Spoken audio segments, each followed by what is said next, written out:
Hi, I'm Mark Mazzaferro, and it's time for another episode of What's the Plan?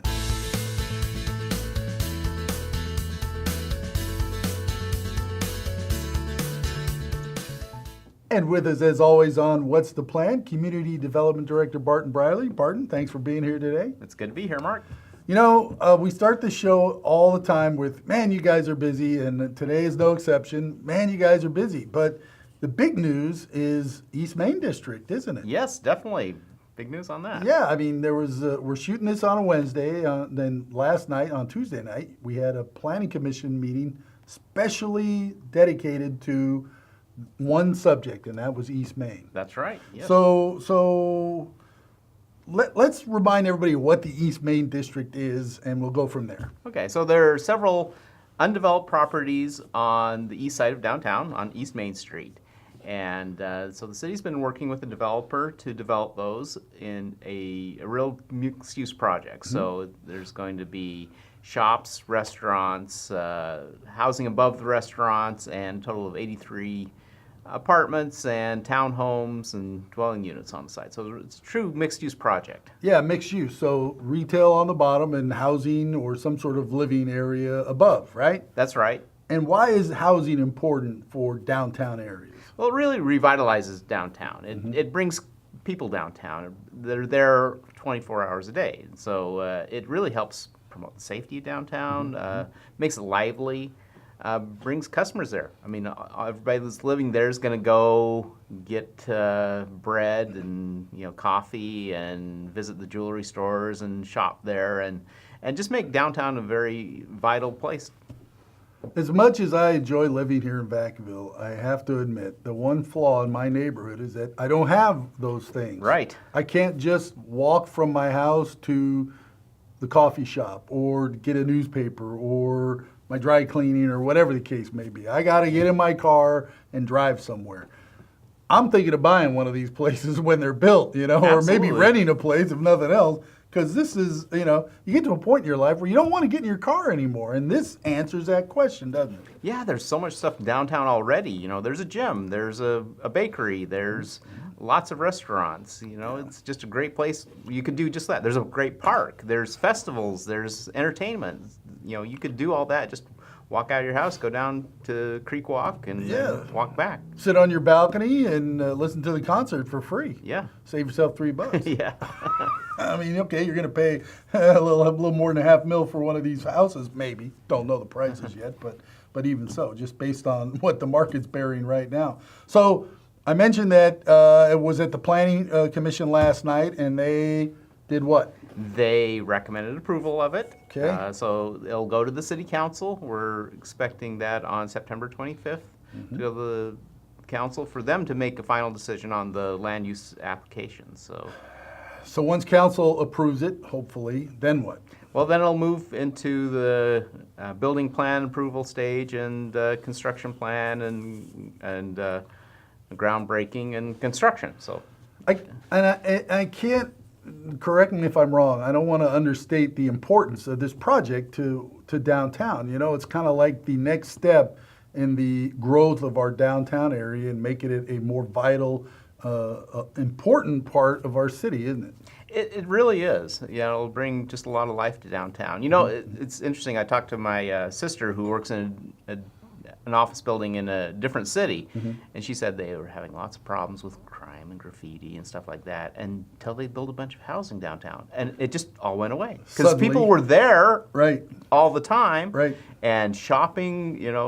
All the shops picked up, got new business, and just life and activity. It just made it a much more safe place. So that's what we're trying to bring into our downtown. Yeah, and hopefully this project, this housing type project, will lead to other similar projects in other areas near or in downtown as well, right? Yeah, we're looking at some other sites. The old CVS pharmacy site is planned for mixed use, so we'd like to see that kind of project there someday. And there's other opportunities too. We're going to be doing our downtown plan, and one of the parts of the downtown plan is to identify other opportunities for housing in downtown. And you mentioned the downtown plan, and we've had a big meeting to get that started. Why don't you talk a little bit about that and what that's going to entail?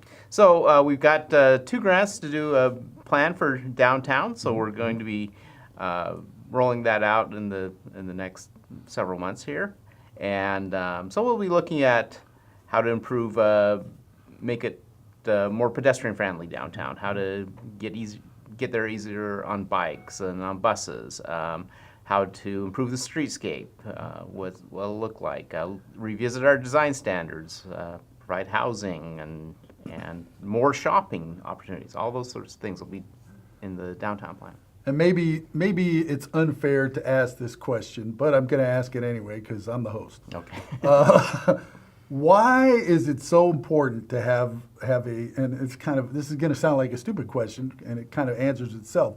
Why is downtown so important compared to any other neighborhood in our community? Because we hear that occasionally from Yes. people. Why do you guys put so much emphasis on what's happening downtown? Why? It's our living room. It's what you identify with the city. If you go back to your hometown, you think about the downtown. You think about your Main Street, and this is really what Vacaville's Main Street is. Very literally, it's an identity. It's a place for locals to go to enjoy the concerts, to gather. And it's frustrating on a lot of levels because people that come visit our town who aren't from our town, they think our downtown is pretty nice as it is, right? Yeah. I mean, we hear that all the time from developers and other folks who come to visit, and yet people who live right here in our community, maybe they don't share that opinion, and it's kind of unfortunate because I think our downtown is certainly one of the nicest in Solano County. Yeah, definitely. So here's an asset. Let's make the most of it. Yeah. I had family in town over the last week, and what did they want to do? They wanted to go to High Voltage Donuts downtown. It's There just you go. that sort of thing that it's like, and they just loved it. Seeing the shops and the park and the town square and all that. And that's not to say that there isn't room for improvement. There certainly is, and that's part of what the East Main project is. Let's bring some more life, bring some more vibrancy, bring some more people downtown. It's good, certainly good for that neighborhood, good for visitors, good for our residents, good for everybody, really. Yes, it is. All right, so East Main is coming along, very exciting. A lot of folks did not believe that this was going to happen, and we are literally weeks away from a ceremony kicking off the construction project. Yes, So planned in October sometime. We'll announce that date, but we do want to have a ceremony there. Got a little nervous there, Barton. Thought you were going to reveal the big secret. Okay, so East Main is cooking now. Let's talk about some residential development, other mainly residential development that's happening. Tell us what's going on. There's quite a few projects going on. The council will be reviewing the Vandengate project, which is on Vanden Road, south of Alamo, and that's a 45-unit development that is going through the process.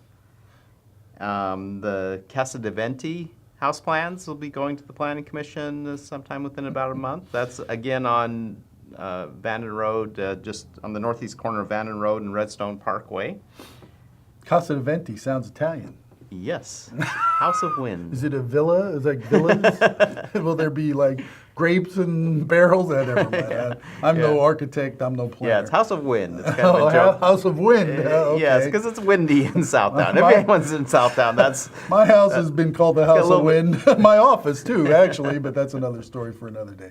And I see we have some more senior housing, which I understand we're at zero vacancies right now. Yeah, the vacancy rates are always like 0.0000. Yeah. I mean, this is huge for us. Yes, so it's a 60-unit senior apartment project being proposed on Elmira Road and Aegean Way. And we've been working, the Housing Authority's been working with them to bring this project forward. So the Planning Commission will hear that at their September 18th meeting. Good. And, a couple other residential projects still moving forward. We've talked on the show before about the farm at Alamo Creek, and we're hoping to bring that to a hearing within about a month or so. That's a 768-unit project, single family and duets in that particular project. Nice. And the Farmstead project, which is on North Orchard and Fruitvale Road. Everybody's favorite project. Yeah, that's a 130-unit project being proposed in that area. So Now, I quite a was bit. out riding my bike. I ride my bike almost every morning, by the way. Good for you. Yeah, I know, it's good. It's doctor's orders. But I live out in North Village, and they've been building houses in North Village since the 90s, right? They build them 5 at a time. So, but they're working on phase 6 or 7, or 6 and 7, I guess, right now. And as I'm riding around, some people have moved in, others are still in different stages of completion, right? And you start thinking about it, okay, so at the end of the day, there's going to be another 300 or 400 homes in this neighborhood. Well, that means they're going to need garbage service, utilities. Eventually, they'll need a place to shop. That's the kind of multiplying factor of because everybody immediately says, we don't need any more houses. But at the same time, they want more services, they want more, retail follows roofs, right? Right. Yes. So, I mean, this is however you might feel about housing, there's a serious housing shortage in our town and in the state, and at the same time, it also brings services that we might not normally get in our community if we didn't have all this housing. Yeah, definitely. Yeah, the shopping and the restaurants and stuff that we have is because there are customers here. Right. So this brings more customers, brings us more retail, more of the things we want. All right. So with housing comes, of course, parks. And we've got some parks in the works, don't we? We actually do have quite a few, and it does in a lot of those areas where that housing's being built. For example, in Brighton Landing, there's a park that's been planned for that, a neighborhood park, and that's gone through design review approval, so it's now approved. So we expect construction on that park to happen. The project south of it, Roberts Ranch, that has several stroller parks planned and a community park on the east end that's going to be built. Hold it. Stroller park. What's a stroller park? A stroller park is just a small park that's really designed for small kids to play. It doesn't Mom have and Dad bring in a stroller, the toddler gets out and has some fun. Right. So it's not really a place to throw football or play soccer. No rugby matches Yeah. at the stroller park. But, Okay. but to take the kids there and just let them run around and enjoy that. Sure. So it's a smaller park. Okay. And we have I mentioned the farm in Alamo Creek. There's proposing a park. That's the Play for All Park being proposed in that. We mentioned a couple of projects down in the Southtown area, the Vanden Gate and the Casa de Vista. People don't always realize, but Magnolia Park, which is one of the most popular parks in town, only half of it's been built. Right. It's halfway done. Yes. Right. Yeah, and so the other half will be built when the rest of the Southtown will be built. Basically, a mirror image of that area. So it'll be fields and picnic tables and stuff like that. No more water features. I mean, the water features and the structures that are there, that's for both sides of the Right, park. yes. For lack of a better explanation. Yes. But you're right. Magnolia Park. I hear it from people who live in that neighborhood and people who don't.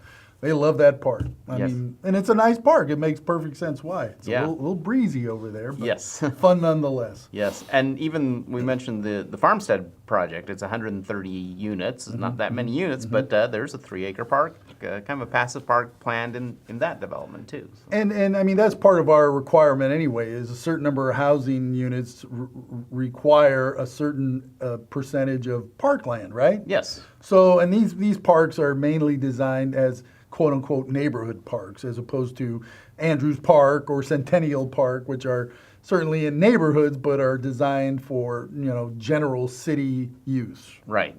I know I live near Corderos Park, and it's a very popular park, but it's all neighborhood folks, and, Right. and it's cool. It's cool to live there and see all the folks bringing their kids and grown-ups playing ball, and it's just neat to have that right there in our neighborhood, and these parks accomplish the same thing, I guess. Yeah, and we have plans for neighborhood parks, for community parks, and regional parks. So we do have those neighborhood parks, and then something like Andrews Park's more of a community park, and then more of a regional park would be like Lagoon Valley or Centennial Park that serves a wider population. All right, so with all the development that's going on, we also have some commercial and industrial projects coming up. Why don't you tell us about those? Yeah, that continues to be a strong part of the economy. Probably the biggest project we approved recently was the Cessna and Aviator warehouse project. That's 2 buildings totaling 200,000 square feet of industrial space on Cessna and Aviator. And so that will be coming in. And some miscellaneous commercial developments, a couple car washes, a new Taco Bell. Do have an office building that was approved, about 12,000 square foot office building on Mason Street, kind of near the Hampton Inn. So we're getting all sorts of commercial and industrial development. Have they started work on that already? I believe so. Because I drove by there a week or so ago, and I saw lots of. It looks like they're putting some sort of foundation or something. That must be it. Yeah.